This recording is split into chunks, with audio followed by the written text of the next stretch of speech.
അധ്യായം 7. അതിന്റെ ശേഷം യേശു ഗലീലയിൽ സഞ്ചരിച്ചു. യഹൂദന്മാർ അവനെ കൊല്ലുവാൻ അന്വേഷിച്ചതുകൊണ്ട് യഹൂദിയിൽ സഞ്ചരിപ്പാൻ അവന് മനസ്സില്ലായിരുന്നു. എന്നാൽ യഹൂദന്മാരുടെ കൂടാരപ്പെരുന്നാൾ അടുത്തിരുന്നു. അവന്റെ സഹോദരന്മാർ അവനോട്, നീ ചെയ്യുന്ന പ്രവൃത്തികളെ നിന്റെ ശിഷ്യന്മാരും കാണേണ്ടതിന് ഇവിടം വിട്ട് യഹൂദ്യയിലേക്ക് പോക. പ്രസിദ്ധനാകുവാൻ ആഗ്രഹിക്കുന്നവൻ ആരും രഹസ്യത്തിൽ ഒന്നും ചെയ്യുന്നില്ലല്ലോ. നീ ഇത് ചെയ്യുന്നു എങ്കിൽ ലോകത്തിന് നിന്നെത്തന്നെ വെളിപ്പെടുത്തുക എന്ന് പറഞ്ഞു. അവന്റെ സഹോദരന്മാരും അവനിൽ വിശ്വസിച്ചില്ല. യേശു അവരോട്, എന്റെ സമയം ഇതുവരെ വന്നിട്ടില്ല, നിങ്ങൾക്കോ എല്ലായ്പ്പോഴും സമയം തന്നെ. നിങ്ങളെ പകപ്പാൻ ലോകത്തിന് കഴിയുന്നതല്ല, എന്നാൽ അതിന്റെ പ്രവൃത്തികൾ ദോഷമുള്ളവ എന്ന് ഞാൻ അതിനെക്കുറിച്ച് സാക്ഷ്യം പറയുന്നതുകൊണ്ട് അത് എന്നെ പകയ്ക്കുന്നു. നിങ്ങൾ പെരുന്നാളിന് പോകുവിൻ. എന്റെ സമയം ഇതുവരെ വന്നിട്ടില്ലായകൊണ്ട് ഞാൻ ഈ പെരുന്നാളിന് ഇപ്പോൾ പോകുന്നില്ല. ഇങ്ങനെ അവരോട് പറഞ്ഞിട്ട് ഗലീലയിൽ തന്നെ പാർത്തു.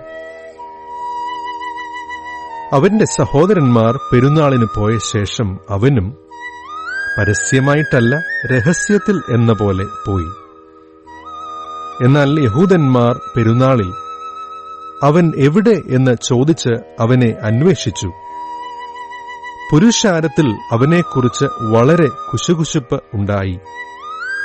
അവൻ നല്ലവൻ എന്ന് ചിലരും, അല്ല, അവൻ പുരുഷാരത്തെ വഞ്ചിക്കുന്നു എന്ന് മറ്റു ചിലരും പറഞ്ഞു. എങ്കിലും യഹൂദന്മാരെ പേടിച്ചിട്ട് ആരും പ്രസിദ്ധമായി അവനെക്കുറിച്ച് സംസാരിച്ചില്ല. പെരുന്നാൾ പാതി കഴിഞ്ഞ ശേഷം യേശു ദൈവാലയത്തിൽ ചെന്ന് ഉപദേശിച്ചു. വിദ്യാഭ്യാസം ചെയ്യാത്ത ഇവൻ ശാസ്ത്രമറിയുന്നതെങ്ങനെ എന്ന് യഹൂദന്മാർ പറഞ്ഞ് ആശ്ചര്യപ്പെട്ടു. യേശു അവരോട് ഉത്തരം പറഞ്ഞത്, എന്റെ ഉപദേശം എന്റേതല്ല, എന്നെ അയച്ചവന്റേതത്രേ. അവന്റെ ഇഷ്ടം ചെയ്യുവാൻ ഇച്ഛിക്കുന്നവൻ ഈ ഉപദേശം ദൈവത്തിൽ നിന്നുള്ളതോ ഞാൻ സ്വയമായി പ്രസ്താവിക്കുന്നതോ എന്ന് അറിയും. സ്വയമായി പ്രസ്താവിക്കുന്നവൻ സ്വന്തം മഹത്വം അന്വേഷിക്കുന്നു. തന്നെ അയച്ചവന്റെ മഹത്വം അന്വേഷിക്കുന്നവൻ സത്യവാനാകുന്നു. നീതികേട് അവനിൽ ഇല്ല.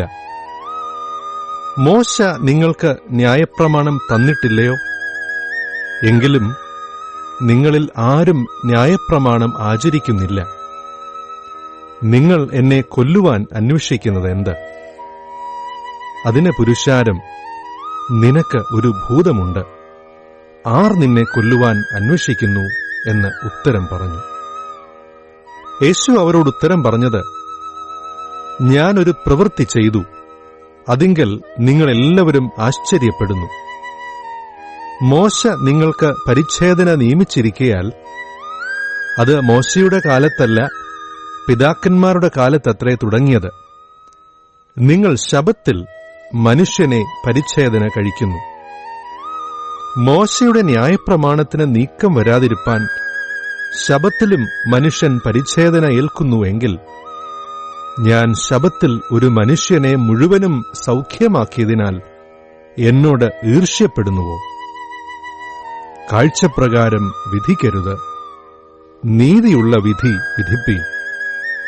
യെരുശലേമിൽ ചിലർ, അവർ കൊല്ലുവാൻ അന്വേഷിക്കുന്നവൻ ഇവനല്ലയോ? അവൻ ധൈര്യത്തോടെ സംസാരിക്കുന്നുവല്ലോ. അവർ അവനോട് ഒന്നും പറയുന്നില്ല. ഇവൻ ക്രിസ്തുവാകുന്നു എന്ന് പ്രമാണികൾ യഥാർത്ഥമായി ഗ്രഹിച്ചുവോ? എങ്കിലും ഇവൻ എവിടെ നിന്ന് എന്ന് നാം അറിയുന്നു. ക്രിസ്തു വരുമ്പോഴോ അവൻ എവിടെ നിന്ന് എന്ന് ആരും അറിയുകയില്ല എന്ന് പറഞ്ഞു. ആകയാൽ യേശു ദൈവാലയത്തിൽ ഉപദേശിക്കുമ്പോൾ, നിങ്ങൾ എന്നെ അറിയുന്നു, ഞാൻ എവിടെ നിന്നെന്നും അറിയുന്നു. ഞാൻ സ്വയമായിട്ട് വന്നവനല്ല, എന്നെ അയച്ചവൻ സത്യവാനാകുന്നു, അവനെ നിങ്ങൾ അറിയുന്നില്ല. ഞാൻ അവന്റെ അടുക്കൽ നിന്ന് വന്നതുകൊണ്ടും അവൻ എന്നെ അയച്ചതുകൊണ്ടും ഞാൻ അവനെ അറിയുന്നു എന്ന് വിളിച്ചു പറഞ്ഞു. ആകയാൽ അവർ അവനെ പിടിപ്പാൻ അന്വേഷിച്ചു. എങ്കിലും അവന്റെ നാഴിക വന്നിട്ടില്ലായകയാൽ ആരും അവന്റെ മേൽ കൈവച്ചില്ല.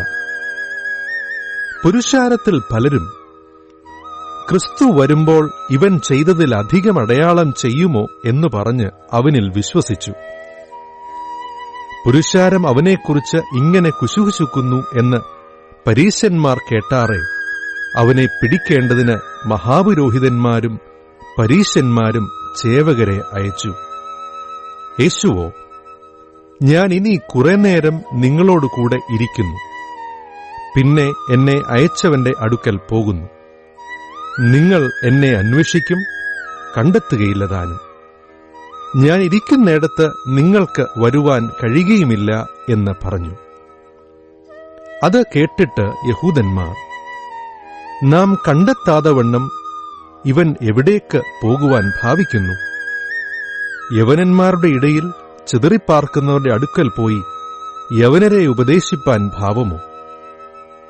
നിങ്ങൾ എന്നെ അന്വേഷിക്കും, എന്നെ കണ്ടെത്തുകയില്ലതാനും. ഞാനിരിക്കുന്നിടത്തേക്ക് നിങ്ങൾക്ക് വരുവാൻ കഴിയുകയുമില്ല എന്ന് ഈ പറഞ്ഞ വാക്ക് എന്ത് എന്ന് തമ്മിൽ പറഞ്ഞു. ഉത്സവത്തിന്റെ മഹാദിനമായ ഒടുക്കത്തെ നാളിൽ യേശു നിന്നുകൊണ്ട്, ദാഹിക്കുന്നവൻ എല്ലാം എന്റെ അടുക്കൽ വന്ന് കുടിക്കട്ടെ, എന്നിൽ വിശ്വസിക്കുന്നവന്റെ ഉള്ളിൽ നിന്ന് തിരുവെഴുത്ത് പറയുന്നതുപോലെ ജീവജലത്തിന്റെ നദികൾ ഒഴുകും എന്ന് വിളിച്ചു പറഞ്ഞു. അവൻ ഇത് തന്നിൽ വിശ്വസിക്കുന്നവർക്ക് ലഭിപ്പാനുള്ള ആത്മാവിനെക്കുറിച്ച് ആകുന്നു പറഞ്ഞത്. യേശു അന്ന് തേജസ്കരിക്കപ്പെട്ടിട്ടില്ലായകയാൽ ആത്മാവ് വന്നിട്ടില്ലായിരുന്നു. പുരുഷാരത്തിൽ പലരും ആ വാക്ക് കേട്ടിട്ട്, ഇവൻ സാക്ഷാൽ ആ പ്രവാചകൻ ആകുന്നു എന്ന് പറഞ്ഞു. വേറെ ചിലർ, ഇവൻ ക്രിസ്തു തന്നെ എന്നും, മറ്റു ചിലർ, ഗലീലയിൽ നിന്നോ ക്രിസ്തു വരുന്നത്? ദാവീദിന്റെ സന്തതിയിൽ നിന്നും, ദാവീദ് പാർത്ത ഗ്രാമമായ ബേത്ലഹേമിൽ നിന്നും ക്രിസ്തു വരുന്നു എന്ന് തിരുവെഴുത്ത് പറയുന്നില്ലയോ എന്നും പറഞ്ഞു. അങ്ങനെ പുരുഷാരത്തിൽ അവനെ ചൊല്ലി ഭിന്നതയുണ്ടായി. അവരിൽ ചിലർ അവനെ പിടിപ്പാൻ ഭാവിച്ചുവെങ്കിലും ആരും അവന്റെ മേൽ കൈവച്ചില്ല. ചേവകർ മഹാപുരോഹിതന്മാരുടെയും പരീശന്മാരുടെയും അടുക്കൽ മടങ്ങി വന്നപ്പോൾ അവർ അവരോട്, നിങ്ങൾ അവനെ കൊണ്ടുവരാഞ്ഞത് എന്ത് എന്ന് ചോദിച്ചതിന്, ഈ മനുഷ്യൻ സംസാരിക്കുന്നതുപോലെ ആരും ഒരു നാളും സംസാരിച്ചിട്ടില്ല എന്ന് ചേവകർ ഉത്തരം പറഞ്ഞു. പരീശന്മാർ അവരോട്, നിങ്ങളും തെറ്റിപ്പോയോ? പ്രമാണികളിലാകട്ടെ പരീശന്മാരിലാകട്ടെ ആരെങ്കിലും അവനിൽ വിശ്വസിച്ചിട്ടുണ്ടോ? ന്യായപ്രമാണം അറിയാത്ത പുരുഷാരമോ ശപിക്കപ്പെട്ടവരാകുന്നു എന്ന് ഉത്തരം പറഞ്ഞു. അവരിൽ ഒരുത്തനായി മുൻപേ അവന്റെ അടുക്കൽ വന്നിരുന്ന നിക്കോദെമോസ് അവരോട്, ഒരു മനുഷ്യന്റെ വാമൊഴി ആദ്യം കേട്ട് അവൻ ചെയ്യുന്നത് ഇന്നത് എന്ന് അറിഞ്ഞിട്ടില്ലാതെ നമ്മുടെ ന്യായപ്രമാണം അവനെ വിധിക്കുന്നുവോ എന്ന് പറഞ്ഞു. അവർ അവനോട്, നീയും ഗലീലക്കാരനോ? പരിശോധിച്ചു നോക്കുക, ഗലീലയിൽ നിന്ന് പ്രവാചകൻ എഴുന്നേൽക്കുന്നില്ലല്ലോ എന്ന് ഉത്തരം പറഞ്ഞു. അങ്ങനെ ഓരോരുത്തൻ താൻ താന്റെ വീട്ടിൽ പോയി.